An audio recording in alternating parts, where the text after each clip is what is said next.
आदरणीय बंधुओं, मातृशक्ति, प्यारे बच्चों,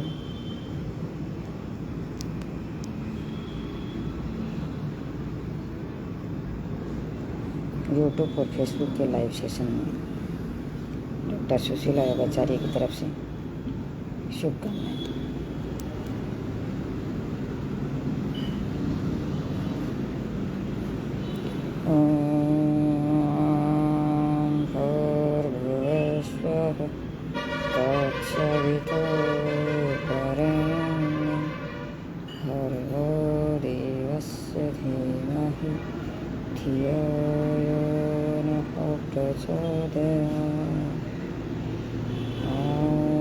शांति शांति शांति। आज हम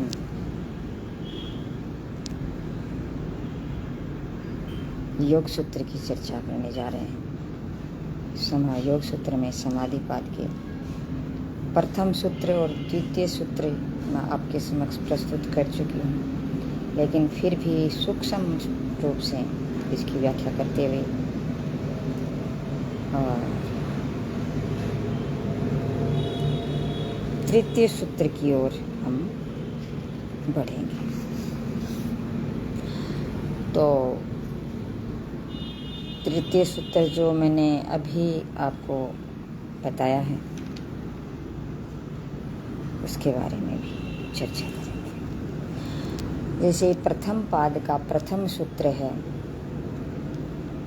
अथ योगानुशासनम।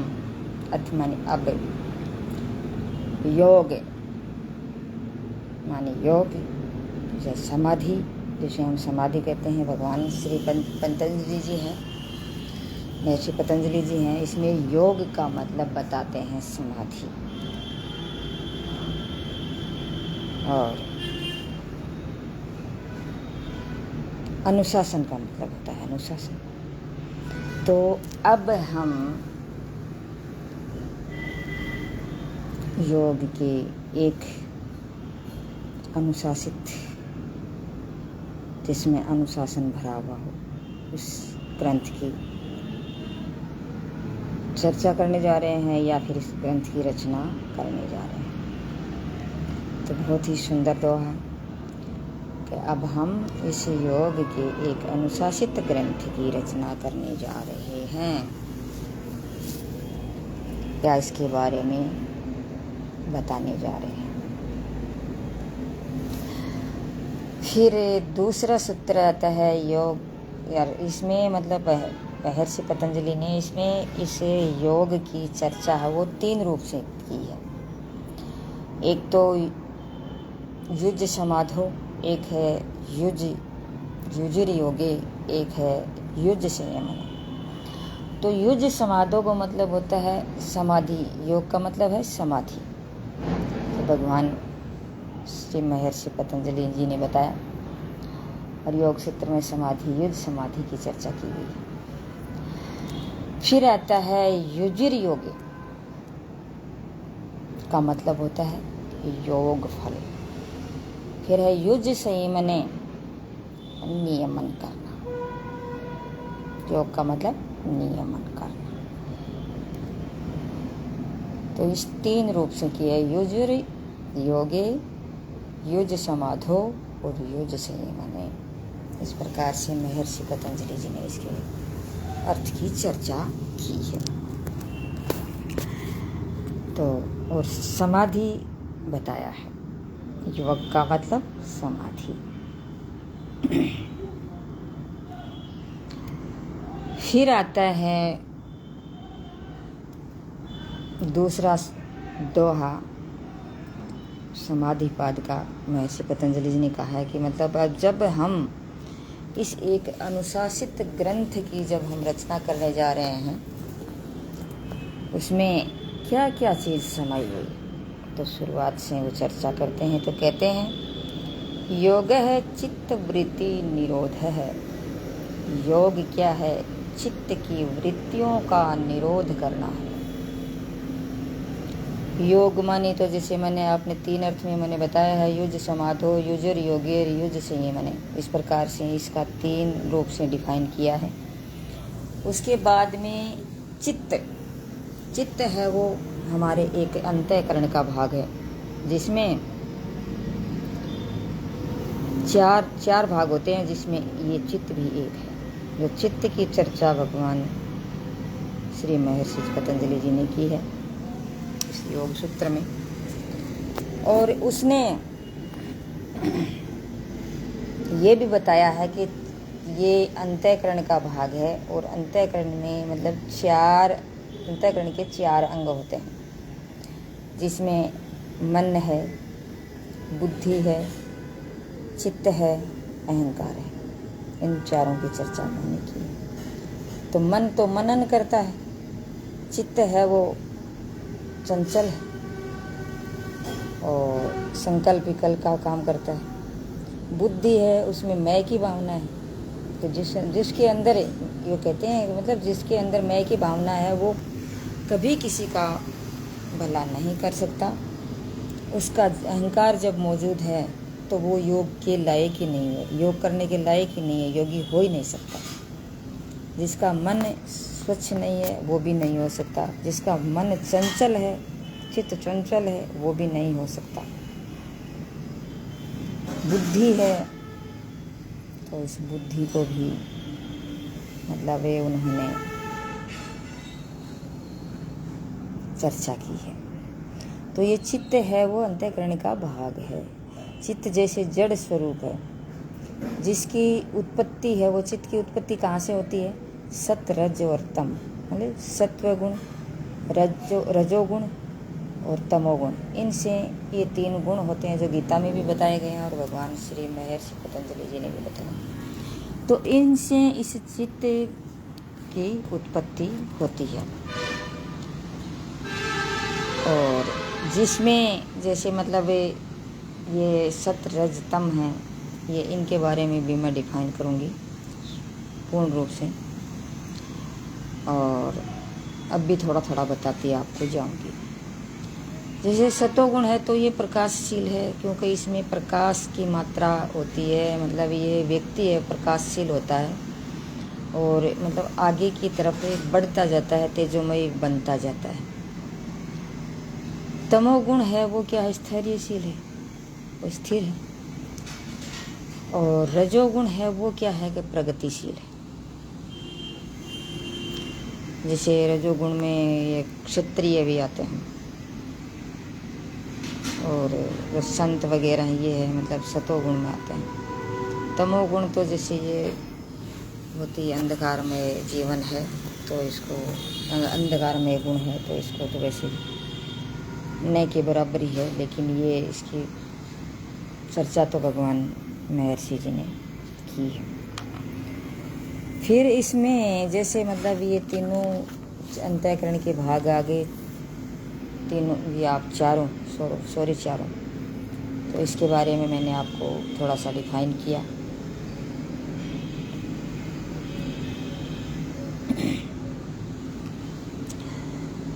तो अब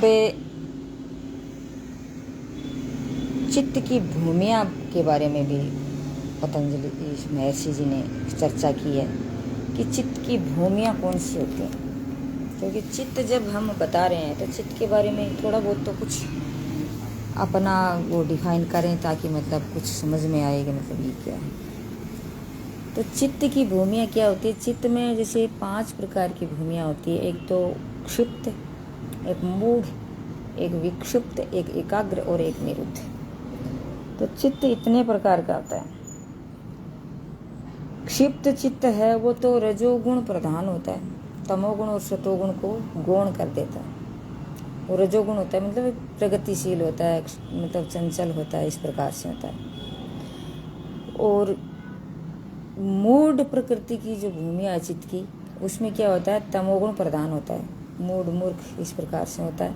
तो इसमें मतलब तमोगुण अंधकार में रहता है सब कुछ, और रजोगुण और सतोगुण गौण होते हैं। विक्षिप्त जिसमें मतलब सतोगुण प्रधान होता है, सतोगुण की कुछ कभी कभी कुछ मात्रा है वो विक्षिप्त में मतलब होती है। सतोगुण कभी सतोगुण हो जाता है, कभी रजोगुण प्रभावी हो जाता है, कभी तमोगुण, लेकिन तमोगुण उसमें गुण बिल्कुल गुण रहता है विक्षिप्त में। एकाग्र जो होता है उसमें सतोगुण प्रधान होता है, रजोगुण तमोगुण गुण होते हैं। फिर है निरुद्ध अवस्था, जो समाधि की अवस्था है, जो संप्रज्ञात असंप्रज्ञात समाधि की अवस्था बताते हैं, जैसे निर्बीज समाधि की ओर ले जाता है। इसमें सतोगुण प्रधान होता है और ऊपरी ऊपरी अवस्था में ये बैठा रहता है। इस प्रकार से इसमें ये महर्षि पतंजलि जी ने डिफाइन किया है।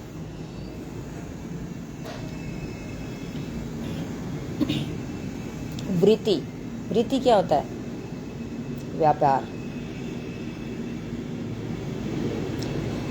व्यापार होता है सत्य असत्य विचारों का या सही या गलत के विचारों का। इस प्रकार से इसको डिफाइन किया गया। निरोध, निरोध मतलब रोकना। तो चित्त की जो वृत्तियां हैं उसको रोक देना ही योग है। तो इसमें इसकी चर्चा की गई है। रोक देना ही योग है, चित्त वृत्ति निरोध है, ये दूसरा सूत्र है। इसके बारे में मैंने आपको थोड़ा बहुत एक्सप्लेन किया है। और जो परीक्षा की दृष्टि से जो इस चीज़ को देखते हैं तो वो इसे प्राप्त कर भी सकते हैं। और इतना जब वो लिख देंगे तो नंबर मिल जाएंगे, अच्छे मिल जाएंगे। अंतःकरण के जो भाग हैं उसके बारे में मैंने आपको चर्चा की है कि मन है, वो मन तो संकल्प विकल्प का काम करता है। बुद्धि है, वो सही गलत का निर्णय ले लेती है। बुद्धि तो निर्णय ही लेगी सही गलत का। चित्त है, वो विचारों का संग्रह है। चित्त में तो विचार आते जाते हैं, चलते जाते हैं, पुराने विचार जाते रहते हैं, पर मस्तिष्क में चले जाते हैं, रोज नए विचार आते रहते हैं। और अहंकार मतलब मैं का भाव,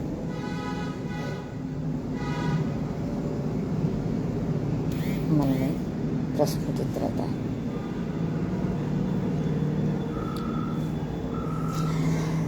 फिर आता है तीसरा सूत्र, बहुत ही सुंदर सूत्र।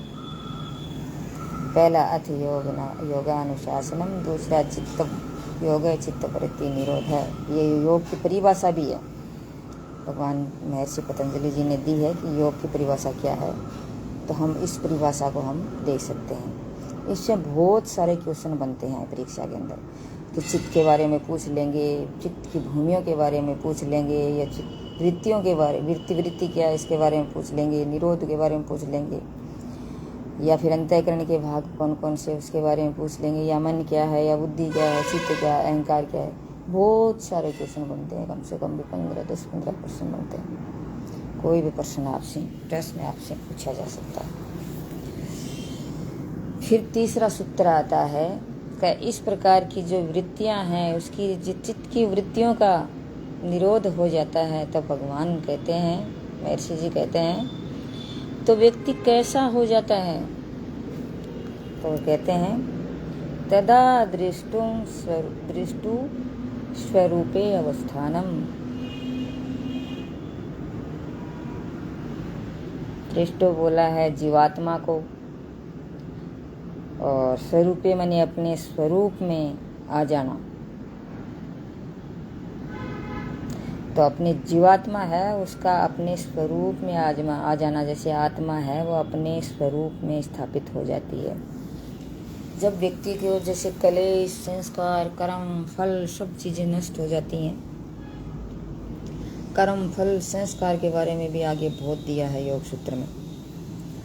तो जब ये चीज़ें समाप्त हो जाती हैं तो व्यक्ति क्या करता है? व्यक्ति खुद भी और आत्मा है वो मतलब संतुष्ट हो जाती है, अंदर ही अंदर परेशान न होकर के खुश होती है कि अब मैं एकदम से स्वतंत्र हो गई हूँ। अब मैं किसी की दृष्टि से नहीं देखूंगी। आत्मा खुद अपनी दृष्टि से देखती है।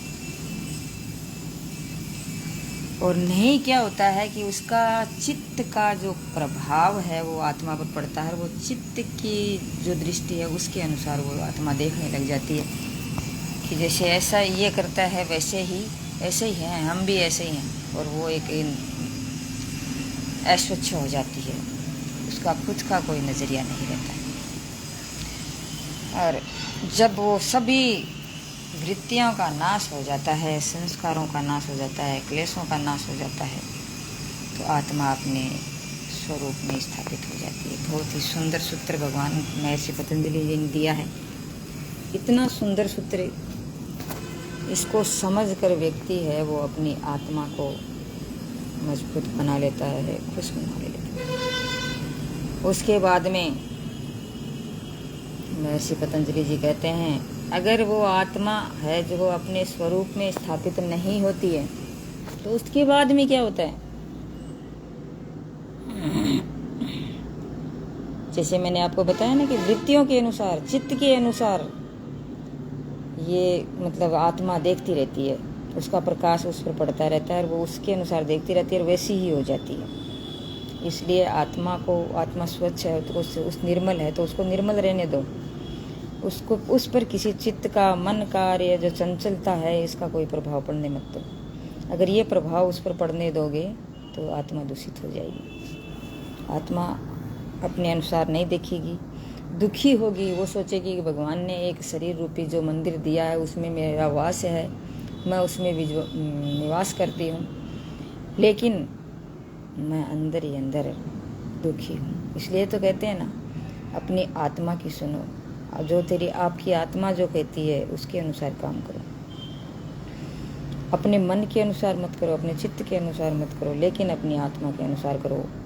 जब भी हम कोई गलत काम करने चलते हैं तो हमारी आत्मा तुरंत बोल देती है कि ये गलत काम है, लेकिन फिर भी हमारा मनड़ा नहीं डरता, मनड़ा नहीं रुकता और हम कर बैठते हैं गलत काम और उस आत्मा को दुखी करते रहते हैं। आत्मा को दुखी करना मतलब परमात्मा को दुखी करना, तो इसलिए नहीं करना चाहिए। तो भगवान महर्षि पतंजलि जी कहते हैं कि तदा दृष्टुम स्वरूपे अवस्थानम, जब आत्मा अपने स्वरूप में स्थापित नहीं होती है तो फिर क्या करती है?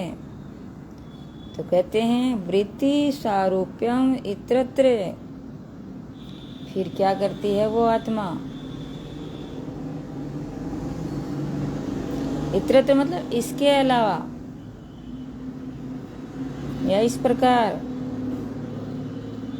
वृत्तियां हैं। सारूप्य मतलब अनुसार, वृत्ति मानी वृत्तियां। तो फिर क्या है? आत्मा क्या करती है? वृत्ति है हमारी, उसके अनुसार काम करना शुरू कर देती है।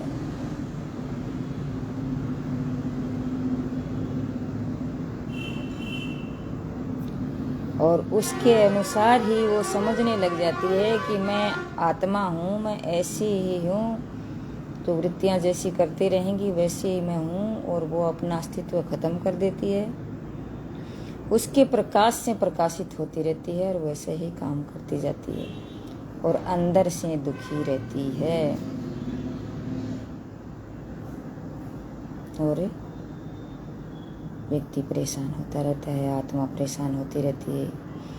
भगवान भेजता है आत्मा को, अपना स्वरूप आत्मा को भेजता है, लेकिन ईश्वर कभी भी नहीं, आदमी इतना निकृष्ट है कि इस आत्मा को भगवान ने भेजा है तो उसको सही सलामत और खुश करके कभी नहीं भेज सकता, वो उसे दुखी करके भेज देता है। और भगवान जब के पास जब आत्मा जाती है, आत्मा अजर है, अमर है, वो जाती है और कहती है कि मुझे तो बहुत दुखी किया गया, मैं तो ऐसे रही ऐसे रही। फिर 5वां सूत्र आता है, उसके बारे में डिफाइन में बात फिर करूँ, कभी जब डालूंगी तब करूँगी। लेकिन 5वें सूत्र में कहते हैं कि तो भगवान ऐसे पतंजलि कहते हैं, तो वो वृत्तियाँ कितनी हैं?